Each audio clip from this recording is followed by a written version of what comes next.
So it's been a crazy week for Marvel. Thunderbolts has been a very interesting success story with the way they're marketing this movie even after the release of revealing right away that asterisk means New Avengers. It really seems like there's like a sense of focus and a sense of purpose and confidence in what Marvel Studios is doing. It's bold. I don't know if it will work, but it is bold. And it's kind of coming out at the same time as a lot of people have their eyes on Marvel Studios.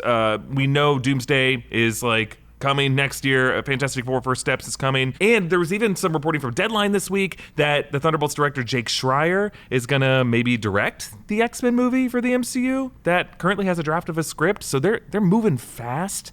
But there was this article from the Wall Street Journal that went into kind of what this low point at Marvel Studios has been. And they talked about how Kevin Feige was just really spread thin when they were trying to produce a lot of different Disney Plus shows that reportedly staffers had to chase him down the hall to get feedback.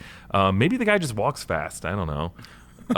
But now they're saying, the article ends with him saying he has a 10-year plan for the characters. And I feel like now's a good time for us to just try to look ahead to what the next 10 years of Marvel could be. We're in 2025 now. So where do we think Marvel will be in 2035? Yeah, we'll know that one part is the mutant saga, but they don't stay in these sagas for 10 years, or these phases in 10 years. So it's definitely going to have to be two things are going to happen that are going to shift. We're going from the multiverse into not the multiverse, into mutants, and then there's going to be an additional thing that's just as big. There's got to be something on the other side. And I don't know what that extra thing is over, because it's I thought heightening was getting the mutants involved. Yeah. We've been waiting for the Fantastic Four of the mutants, so I don't know what other heightening we've been asking for a very long time.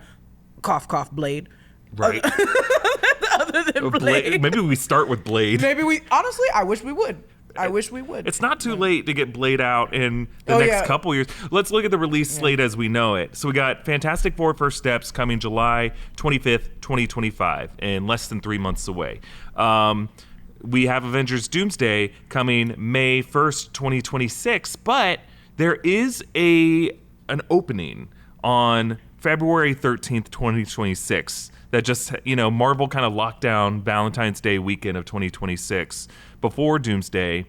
And is it too late for a movie to fill that slot? No, we talked about this actually. We did a sneak peek that was what could be the next releases for these dates. And I think we said that could be the Blade date. Yeah.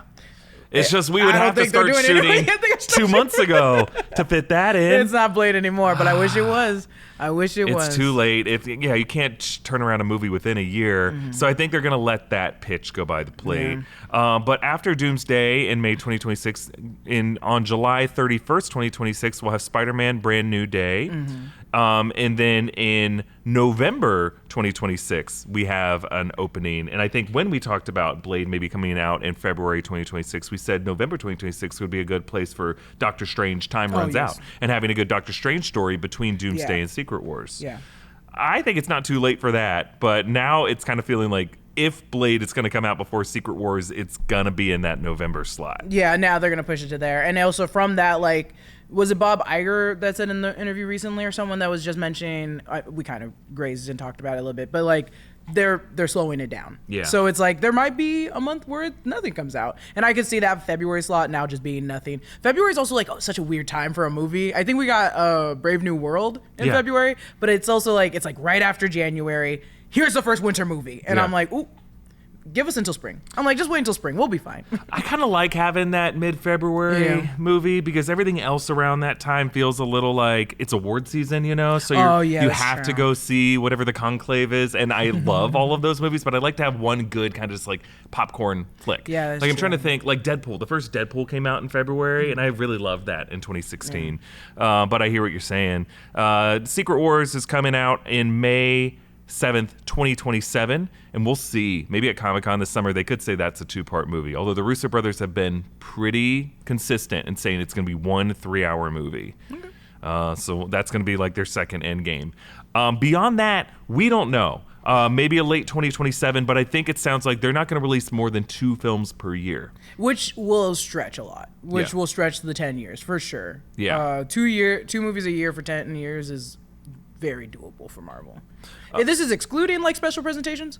Yeah, just movies, just theatrical release There's a movies. theatrical We're not release, talking okay. so much about TV, but yeah, it sounds like they're only going to be doing... TV is even more unclear because it sounds like they're going to be doing 2 live-action TV series a year, and I don't know if that includes second and third seasons of things like Daredevil Born Again, and if they do like another season of Agatha or something like that. Well, and I don't know because it's probably never going to happen again. But I was like, they did still do a small little theater release for Werewolf by Night, so that's why I'm like, Yeah. oh, are they going to try doing like little award kind of movies for that? Like, I don't know. I think they will. I think we'll see some examples of them releasing like the first 2 episodes of something viewable in theaters. Yeah, You know? and if it's cinematic enough, they will try to get that award, Yeah, whatever they should. award it is. I mean, that's for. such a fun thing Yeah, to do. it's easy, and it was so much fun to see that in the theater.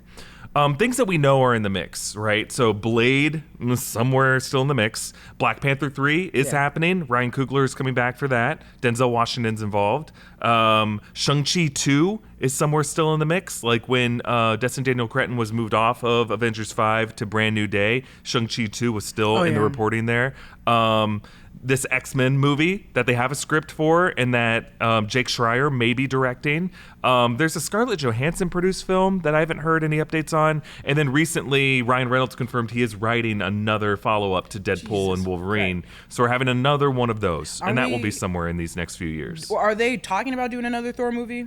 Yeah, Thor 5, I think, was rumored this week as well. And they said it wouldn't it's be not Taika. Taika. Yeah, it's no not Taika. No Taika. I think that was just rumored, but Okay. yeah, it feels like Taika might be moving on from this franchise. I think there was an article, I didn't get too into it because I was like, oh, it shocked me by their thumbnail. But Coleman Domingo is talking to Marvel. They don't know what he's doing. He doesn't even know what he's doing. Let him do whatever he wants. That's basically, he said when they did the interview, he basically said, what do you want from me? Like, what are you trying to get me to do?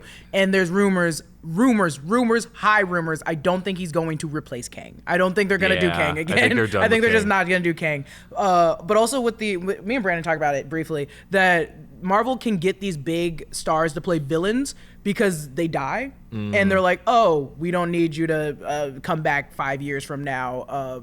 Gore the God Butcher. Yeah. And so that's why I'm like, oh, he's probably gonna play a villain that can only be here for like 1 or 2 movies tops. He's busy. He's a busy man. You know what I think is a sign of health for the studio? This is going to sound mean, but when they announced Giancarlo Esposito for Captain America Brave New World, I was like, okay, cool, I like him, but he's also in everything. He is in everything. He's in Star Wars. He's in The Boys. And it kind of feels like, Marvel, you can, like, put him in a different role other than a villain. Like, but he can't stay. Let him do something. Yeah, because he's such like he has to go to The Boys immediately. Yeah. So when he was just Sidewinder and Brave New World, I was like, that's a sign of health. They're not letting him play like the Magneto or the Doctor Doom or any of the major marquee villains. And I think it's a sign. It's a good sign for Marvel Studios that they're not falling into that same trap. But I'm scared they'll get like an Ego. And I'm like, oh, so they're gonna say it's Ego. And then they die at the end of the movie. Yeah. I do think they're going your direction where they're going to have, but also, not to be this person, let Coleman Domingo play that role. No. Coleman Domingo's a god.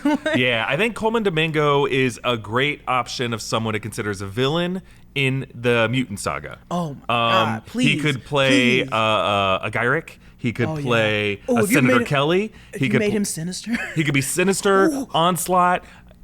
You know, there's like a lot of different options. You know, there could be a Stryker, you know. Colonel Stryker was just an X2. He was like a Reverend Stryker in the comics. He could be a Reverend Stryker. That would be There's fun. a lot of different interesting roles that he can make his own. Because here's the lesson Marvel needs to apply in the Mutant Saga. And I assume they feel this way. I hope they do. We need villains who we can live with for multiple years, multiple titles. Not villains who die. The villains need to be as recurring as the heroes are. I really hope. So we need a Magneto who we live with in a lot of titles. I really hope they recognize that. Because I think there is a balance to get someone that's great in Hollywood like Coleman Domingo, and they do stay. They do stay for a little bit. I think that it's there. You just gotta, I don't know, find people that are less taken. Coleman Domingo is very taken. He's very hot right now. But he is also still in the Spider-Man animated series, and he's coming back for that. So I'm like, but that's easier. That's you coming into a booth and recording your lines very quickly and then leaving immediately. Yeah, it's kind of like Haley Steinfeld playing Kate Bishop in the live-action MCU whilst continuing to voice I know Spider-Gwen Spider-Gwen. in the Across the And it's Spider-Verse also film. like they kind of got her at a good time. Yeah. They got Kate Bishop. They got Haley Steinfeld for Kate Bishop at a good time. Now she's like, after Sinners, I think she's going to get a bunch of other roles. She wants to direct. I'm like, great time getting her. But also, sorry to sidetrack because Coleman Domingo is probably not going to be in any of these ones.